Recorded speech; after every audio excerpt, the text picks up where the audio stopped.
Assalamualaikum warahmatullahi wabarakatuh. Alhamdulillah wa syukurillah wassalatu wassalamu ala rasulillah ajmain. Amma ba'du. Anak-anak yang di rumah, selamat siang. Moga-moga Allah dalam melindungi. Dalam pertemuan ini, yaitu kita mengulas pada bab 1 dan bab 2. Ini merupakan nanti soalnya ada 5, merupakan dari soal materi bab 1 dan bab 2 nanti saya digabungkan dalam cara tatap muka, yaitu uji kompetensi, ujian tengah semester kompetensi, tapi 5 saja. Nanti saya tahu. Saya ulas lagi, dalam bab pertama kemarin kita berbicara tentang masalah dinamika Pancasila sebagai dasar negara dan pandangan hidup bangsa Indonesia. Bisa dilihat di situ, yaitu dinamika Pancasila sebagai dasar negara dan pandangan hidup bangsa. Ini berbicara ada 4 hal. 1, apa sih hakikat Pancasila sebagai dasar dan pandangan hidup bangsa Indonesia. Nah, ini dari kata hakikat, ini dari bahasa Arab al-haqqu. Nah, cara bahasa pondoknya itu sak mestine, sak benere, sesungguhnya. Ini dari bab 1 ini berbicara semestinya Pancasila itu sebagai dasar negara dan pandangan hidup bangsa Indonesia sejak zaman Indonesia merdeka, dan sebelum merdeka sudah dijadikan pedoman hidup, tapi Pancasilanya Hindu Buddha. Ini berbeda tapi Pancasilanya sama. Poin yang kedua dari bab 1 itu dinamika penerapan Pancasila dari masa ke masa. Berarti Pancasila dari zaman ke zaman. Maksudnya kapan? Maksudnya itu Pancasila dari mulai zaman penjajahan sampai zaman yang akan datang. Kapan yang akan datang? Moga-moga Pancasila ya sampai hari kiamat. Nah, ini. Yang keempat, 3, inti dari bab 1 tadi dinamika Pancasila sebagai dasar negara dan pandangan hidup bangsa, yaitu nilai Pancasila sesuai dengan perkembangan zaman. Berarti Pancasila itu sudah sesuai dengan perkembangan zaman. Dan Pancasila bisa diterima oleh semua agama yang ada di Indonesia.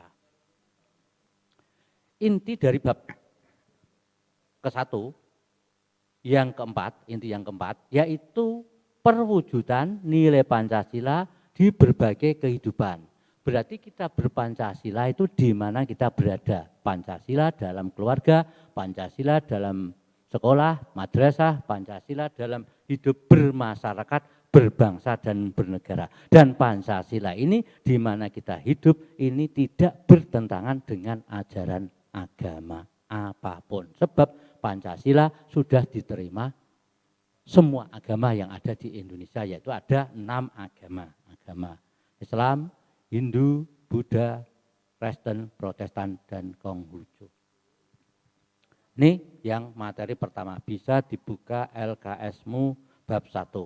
Sekarang buka yang bab kedua, yaitu pembukaan Undang-Undang Negara Republik Indonesia. Ini hampir sama dengan kelas 8. Ini yang bicarakan. Memang intinya PPKN itu berbicara pembukaan dan Undang-Undang 45 serta aturan peralihan dan tambahan. Ya. Pembukaan Undang-Undang Negara Republik Indonesia tahun 1945. Lah dalam bab LKSmu itu atau dalam bukumu itu, kalau memiliki buku ini bisa dibuka, buku yang seperti ini dalam kelas 3 dan ini walaupun ini lama masih bisa dipakai. Bisa dipakai ya, ini seperti ini bisa dipakai. Yaitu intinya bab yang kedua tadi, pembukaan atau preambel Undang-Undang Negara Republik Indonesia. 1, memahami alinea dalam pembukaan Undang-Undang 45 atau preambel UUD 45 atau muqaddimah atau pendahuluan. Kita harus paham apa sih inti dari muqaddimah itu. Yang kedua, yaitu pokok pikiran pembukaan Undang-Undang Dasar Negara Republik Indonesia tahun 1945. Pokok pikiran pembukaan itu apa? Yang ketiga, inti dari bab yang kedua yaitu sikap positif terhadap isi alinea dan pokok pikiran pembukaan Undang-Undang 45 Negara Republik Indonesia. Lah ini. Berarti yang kita bicarakan hanya pembukaan Undang-Undang 45. Undang-Undang 45 minimal kita tahu. Tahu ada berapa alinea. Ya. Nah, sebelum kita memahami makna alinea dalam pembukaan 45, kita harus tahu 4 alinea itu apa. 1, penjajahan di muka bumi ini tidak berperi kemanusiaan, untuk itu dihilangkan, dihapus. Kenapa kok dihilangkan, dihapus? Sebab tidak berdasarkan peri kemanusiaan. Sebab kemerdekaan adalah pemberian Allah sejak lahir, diterangkan dalam kelas 7, yang pada waktu kelas 7, bahwa hak asasi manusia yaitu hak dasar yang dimiliki manusia sejak lahir atau sejak manusia di muka bumi. Yaitu 1, mempertahankan hidup merdeka, berbangsa, dan bernegara. Ini alinea yang pertama. Alinea kedua, puncak perjuangan bangsa Indonesia meraih kemerdekaan. Ini kalau mungkin bisa dirubah, tapi tidak boleh undang-undang dirubah, pembukaan tidak boleh. Undang-undang dirubah namanya amandemen ngono yang lama masih ada. Nah, pembukaan tidak boleh dirubah, Pancasila tidak boleh dirubah, apalagi diganti undang-undang negara tidak boleh. Nah, ini kalau boleh diganti, atau mungkin lebih tepat, puncak perjuangan bangsa Indonesia bisa merebut kemerdekaan. Ada dasarnya. Kenapa merebut dan meraih kemerdekaan? Sebab kemerdekaan bangsa Nusantara ini merdekanya sejak lahir. Pada waktu lahir dikasih kemerdekaan oleh Allah. 1, kemerdekaan mempertahankan hidup, kemerdekaan berbangsa, kemerdekaan beragama. Sampai beragama pun Allah memberi kebebasan untuk memilih. Ini. Yang pertama, memahami yang lain. Yang kedua, pokok pikiran pembukaan Undang-Undang Dasar Negara Republik Indonesia. Pokok pikiran pandangan ini, pembukaan Undang-Undang 45 ini sebagai inti dari Undang-Undang 45. Sebelum kita melangkah pada batang tubuh Undang-Undang 45, kita harus tahu inti dari pembukaan Undang-Undang 45. Tadi dijelaskan dalam undang-undang yaitu puncak perjuangan bangsa Indonesia yaitu meraih kemerdekaan. Kemerdekaan tidak terlepas dari rahmat Allah yang Maha Kuasa. Kapan kemerdekaan manusia Indonesia diberikan oleh Allah? Yaitu sejak lahir. Tapi Indonesia merdeka yaitu sejak 17 Agustus 45. Nah, kapan lahirnya Indonesia? Lahirnya Indonesia ketika bangsa dari Sabang sampai Merauke bertekad, berekrar, bersumpah. Namanya Sumpah Pemuda, yaitu 28 Oktober 1928. Indonesia sudah lahir tapi belum merdeka. Sebelum Sumpah Pemuda sudah ada namanya negara kerajaan-kerajaan. Berarti pada dasarnya Indonesia itu sudah ada sebelum dijajah oleh Hindia Belanda, apalagi Jepang. Akan tetapi kemerdekaan direbut oleh para penjajah, namanya company. Kalau kita berbicara company, yaitu tidak berbicara dengan kolonialis dan imperialis. Kalau ini bahasa Latin, kalau kolonialis itu namanya menempati, bertempat tinggal tanpa izin yang sah oleh suatu negara atau suatu kerajaan. Kalau imperialis mengatur, memerintah, bukan rakyatnya. Makanya seorang company yaitu penjajah. Seorang penjajah pasti kolonialisme dan imperialisme. Makanya imperialisme dan kolonialisme tidak bisa dipisahkan. Nih, faktor Undang-Undang Dasar sebagai Republik Indonesia, pokok pikiran. Yang ketiga, bab yang ketiga intinya yaitu sikap positif terhadap isi alinea pokok-pokok pikiran pembukaan Undang-Undang 45. Nah, positifnya itu apa? Apik itu apa? Apiknya bahwa kita menghilangkan bentuk penjajahan apapun karena tidak berperi kemanusiaan atau tidak memanusiakan manusia sebagai layaknya manusia. Sebab manusia itu termasuk makhluk yang utama di sisi Allah apabila dia beriman dan bertakwa. Ini positifnya.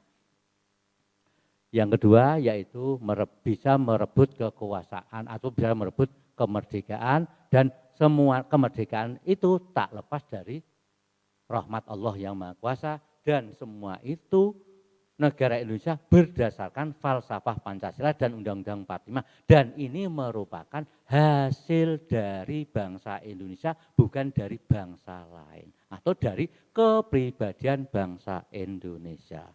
Nah, contohnya seperti apa nanti soalnya, kamu bisa dilihat dalam LKS kamu nanti dan uji kompetensi bisa dilihat di situ. Halaman 34. 34 itu ada soal pengertian Pancasila menurut Profesor Master Notonegoro adalah tentang apa isinya itu. Kamu bisa pilih A, B, dan C. Juga lagi lihat halaman 34 soal nomor 5. Pancasila diresmi disahkan menjadi dasar negara pada sidang PPKI pertama yang diadakan pada tanggal berapa? Nah, pada tanggal berapa Pancasila disahkan itu? Terus ada lagi bisa dilihat halaman 35. Soal nomor 12 bisa dilihat itu tentang masa Pancasila. Kita berbicara Pancasila ini. Sikap realita itu kenyataan sak mestine. Nah, terhadap ideologi Pancasila sangat penting dikembangkan karena melemahnya kepercayaan terhadap ideologi Pancasila akan membahayakan persatuan dan kesatuan bangsa. Merupakan alasan apa ini? Nah, ini kita harus tahu, di situ ada alasan ancaman ideologi, sosiologi, sejarah maupun sosial budaya atau mungkin yang terakhir. Terus ada lagi negara mendasarkan dirinya atas demokrasi, konstitusi, Undang-Undang 45. Kalau kita berbicara konstitusi ya Undang-Undang 45. Kalau berdasarkan ideologi ya Pancasila. Yang membatasi apa yang kita batasi yaitu apa hak hubungan luar negeri ataukah warga negaranya atau kekuasaan pemerintahnya atau demokrasi. Atau yang terakhir mengenai Pancasila ini kita paling minimal kita itu mengerti nilai-nilai dasar dari pada ideologi yang mencerminkan kenyataan lahir itu pertama yang disebut dimensi apa? Dimensi plural, realita, idealisme, fleksibel. Fleksibel segalanya bisa menyesuaikan tempat. Idealisme itu yang idealisme bangsa Indonesia itu falsafah Pancasila. Kalau realita kenyataan, pluralisme suatu kerakyatan. Lah itulah kira-kira seperti itu. Nah ini saya tidak tahu sampai. Oleh karena itu ini moga-moga paham, apabila tidak ada yang paham bisa ditanyakan, sebab dari materi daring yang kelima ini hanya suatu pengulasan bab 1 dan bab kedua yang intinya pada uji tengah semester ini. Moga-moga bermanfaat. Assalamualaikum warahmatullahi wabarakatuh. Ya, itu tadi penjelasan dari Bapak